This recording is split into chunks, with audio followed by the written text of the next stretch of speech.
Hello बच्चों, आपका स्वागत है आपकी अपनी पॉलिटी की चौपाल में। पॉलिटी की चौपाल में इससे पहले हमने दो अध्यायों का अध्ययन किया है। सबसे पहला भारत का संवैधानिक इतिहास और दूसरा संविधान सभा का गठन। हम उन अध्यायों का विस्तृत अध्ययन कर चुके हैं। अब हमें जरूरत है उनके ऑब्जेक्टिव प्रश्न को हल करना।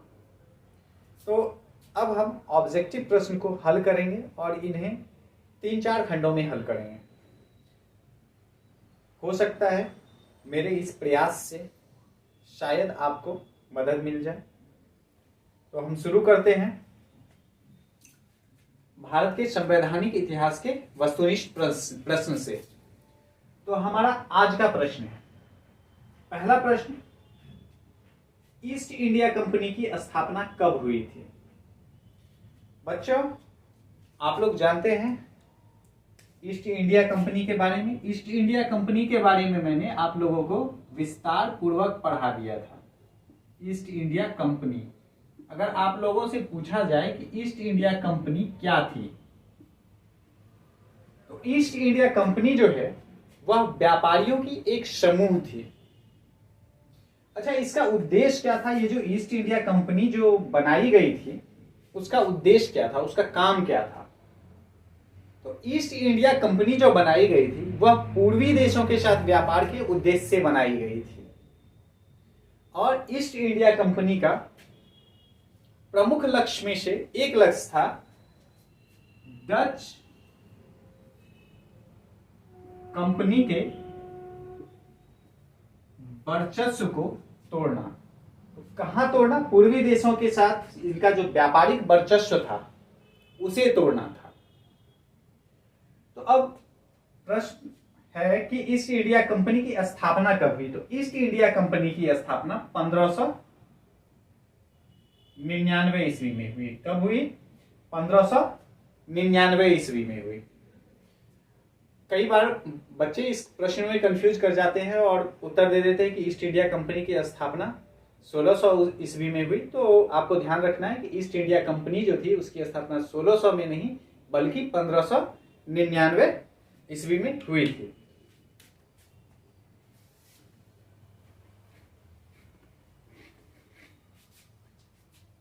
अब हम आते हैं अगले प्रश्न की ओर। हमारा अगला प्रश्न है, ब्रिटेन की महारानी द्वारा ईस्ट इंडिया कंपनी को कब आज्ञा पत्र प्रदान कर पूर्वी देशों के साथ व्यापारिक एकाधिकार प्रदान किया गया? तो इसका उत्तर है 31 दिसंबर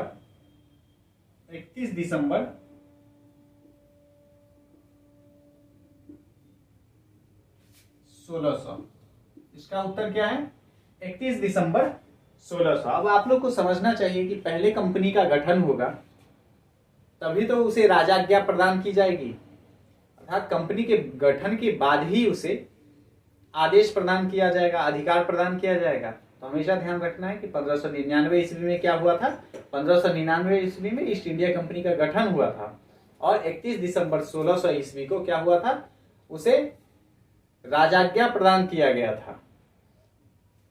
अगला प्रश्न है कि ब्रिटिश ईस्ट इंडिया कंपनी को दिया गया यह अधिकार पत्र कितने वर्षों पे पुनः विस्तारित किया जाता था? प्रश्न है, ब्रिटिश ईस्ट इंडिया कंपनी को दिया गया अधिकार पत्र कितने वर्षों पर पुनः विस्तारित किया जाता था? तो बच्चों, इसका उत्तर है 20 वर्ष। इसका उत्तर क्या है? 20 वर्ष। 20 वर्ष ब्रिटिश ईस्ट इंडिया कंपनी को दिया गया यह अधिकार पत्र हर एक 20 वर्ष पे दोहराया जाता था, इसे रिन्यूअल किया जाता था। आपने पढ़ा है ना, 1793, 73, 1793, 1813, 1833, 1853। 1853 तक यह क्रम जारी रहा, उसके बाद इसमें परिवर्तन आया। अब अगला प्रश्न है कि भारत के संविधान के निर्माण की प्रथम सीढ़ी किसे कहा जाता है? भारत के संविधान के निर्माण की प्रथम सीढ़ी किसे कहा जाता है? अगला प्रश्न क्या है? भारत के संविधान के निर्माण की प्रथम सीढ़ी किसे कहा जाता है? तो बच्चों इसका उत्तर है भारत के संविधान के निर्माण की प्रथम सीढ़ी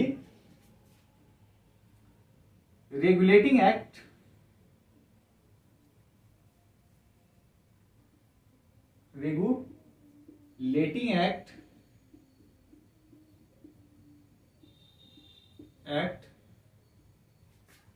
या नियामक अधिनियम, हिंदी में इसे नियामक अधिनियम भी कहते हैं। तो रेगुलेटिंग एक्ट या नियामक अधिनियम को कहा जाता है। तो भारत के संविधान निर्माण की प्रथम सीढ़ी कौन सा हो गया? रेगुलेटिंग एक्ट या नियामक अधिनियम। अब इसी से संबंधित अगला प्रश्न है कि रेगुलेटिंग एक्ट या नियामक अधिनियम कब पारित हुआ? तो इसका उत्तर है कि रेगुलेटिंग एक्ट या नियामक अधिनियम 1773 ईस्वी में पारित हुआ। कब पारित हुआ? 1773 ईस्वी में। अच्छा, पारित होने से पहले किसी भी कानून को संसद में जाना होता है, तो किस संसद में जाएगा? ब्रिटिश संसद में जाएगा। तो इसी से संबंधित एक और प्रश्न है। वो प्रश्न क्या है हम देख लेते हैं। वो प्रश्न है 1773 का रेगुलेटिंग एक्ट किसके द्वारा ब्रिटिश संसद में प्रस्तुत किया गया? तो बच्चों इसका उत्तर है 1773 का रेगुलेटिंग एक्ट लॉर्ड नॉर्थ के द्वारा। किसके द्वारा? लॉर्ड नॉर्थ के द्वारा। किसके द्वारा? लॉर्ड नॉर्थ के द्वारा ब्रिटिश संसद में प्रस्तुत किया गया। किसके द्वारा प्रस्तुत किया गया? लॉर्ड नॉर्थ के द्वारा प्रस्तुत किया गया। अब अगला प्रश्न है कि लॉर्ड नॉर्थ द्वारा रेगुलेटिंग एक्ट को ब्रिटिश संसद में कब प्रस्तुत किया गया? तो लॉर्ड नॉर्थ द्वारा ब्रिटिश संसद में रेगुलेटिंग एक्ट को 18 मई 1773 ईस्वी को प्रस्तुत किया गया। कब प्रस्तुत किया गया? 18 मई 1773 ईस्वी को प्रस्तुत किया गया। अब हम आते हैं अगले प्रश्न की ओर। अब अगला प्रश्न कि 1773 के रेगुलेटिंग एक्ट के पारित होने के समय बंगाल का गवर्नर कौन था?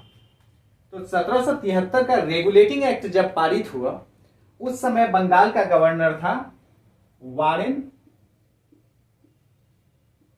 हेस्टिंग्स। कौन था? वारेन हेस्टिंग्स था।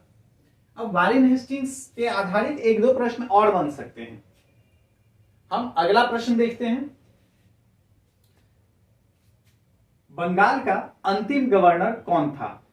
अब बच्चों अगर आपसे पूछा जाए बंगाल का अंतिम गवर्नर कौन था तो उसका उत्तर क्या होगा? Warren Hastings. और एक और प्रश्न है जो वारेन हेस्टिंग्स से संबंधित ही पूछा जा सकता है। बंगाल का प्रथम गवर्नर जनरल कौन था?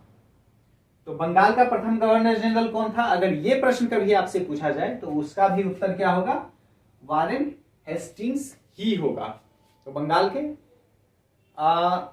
अंतिम गवर्नर और बंगाल का प्रथम गवर्नर जनरल पूछा जाए, दोनों का आंसर होगा वारेन हेस्टिंग्स। अगर आपसे प्रश्न किया जाए कि 1773 का रेगुलेटिंग एक्ट किसके समय में पारित हुआ तो उसका भी उत्तर होगा वारेन हेस्टिंग्स। या यह भी पूछा जाए कि किसके समय में लागू हुआ तो उसका भी उत्तर होगा वारेन हेस्टिंग्स। पारित हुआ और लागू हुआ में थोड़ा सा अंतर होता है।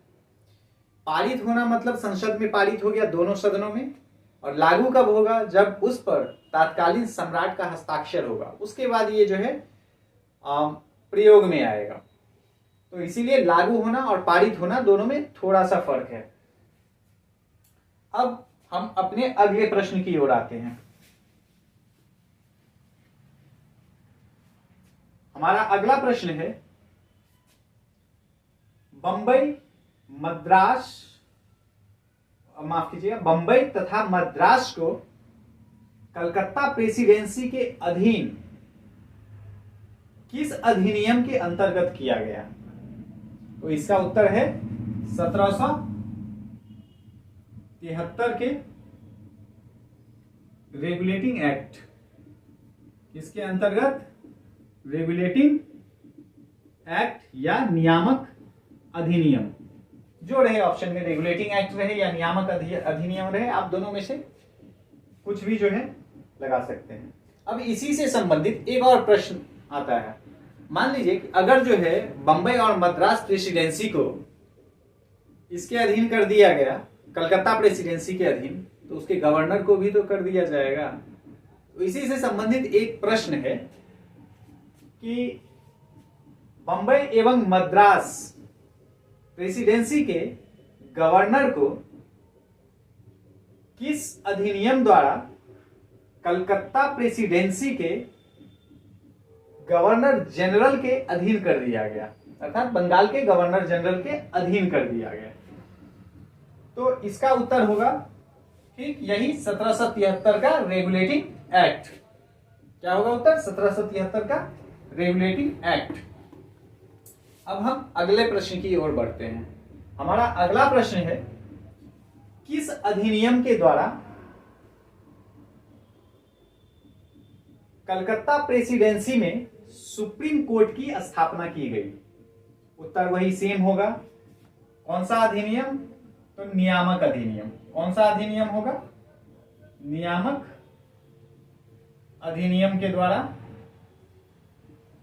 नियामक अधिनियम के द्वारा कलकत्ता प्रेसिडेंसी में सुप्रीम कोर्ट की स्थापना की गई। अब सुप्रीम कोर्ट का अर्थ वर्तमान के सुप्रीम कोर्ट से आप मत लगा लीजिएगा, क्योंकि उस समय जो सुप्रीम कोर्ट बनाई गई थी कलकत्ता प्रेसिडेंसी में, उसका अधिकार क्षेत्र सिर्फ बंगाल, बिहार और उड़ीसा तक सीमित था। तो इसीलिए, और उसकी स्थापना भी पहले हुई थी, और अभी वर्तमान जो सुप्रीम कोर्ट है उसका अलग कहानी है, जो मैं बाद में आपको बताऊंगा। अब अगले प्रश्न की ओर आते हैं। कलकत्ता प्रेसिडेंसी में स्थापित सुप्रीम कोर्ट के पहले मुख्य न्यायाधीश कौन थे? तो इसका उत्तर होगा, कलकत्ता प्रेसिडेंसी में स्थापित सुप्रीम कोर्ट के पहले मुख्य न्यायाधीश कौन थे? तो उसके पहले मुख्य न्यायाधीश थे एलिजा इम्पे। कौन थे? एलिजा इम्पे थे पहले मुख्य न्यायाधीश, एलिजा इम्पे। अब इससे संबंधित, कोर्ट से संबंधित एक और प्रश्न आपसे पूछा जा सकता है। पूछा, कलकत्ता प्रेसिडेंसी में स्थापित सर्वोच्च न्यायालय की स्थापना कब हुई? तो कलकत्ता प्रेसिडेंसी में स्थापित सर्वोच्च न्यायालय की स्थापना कब हुई?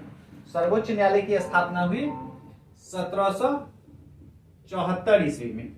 अब यहां पे आप अंतर समझिएगा। अगर आपसे प्रश्न कर दिया जाए कि सर्वोच्च न्यायालय किस अधिनियम के अंतर्गत स्थापित हुआ, तो अधिनियम कौन सा होगा? 1773 का रेगुलेटिंग एक्ट। लेकिन अगर आपसे प्रश्न कर दिया जाए कि कलकत्ता में सर्वोच्च न्यायालय की स्थापना किस ईस्वी में हुई, तो उसका उत्तर क्या होगा? 1774 ईस्वी। क्या होगा उसका उत्तर? 1774 ईस्वी।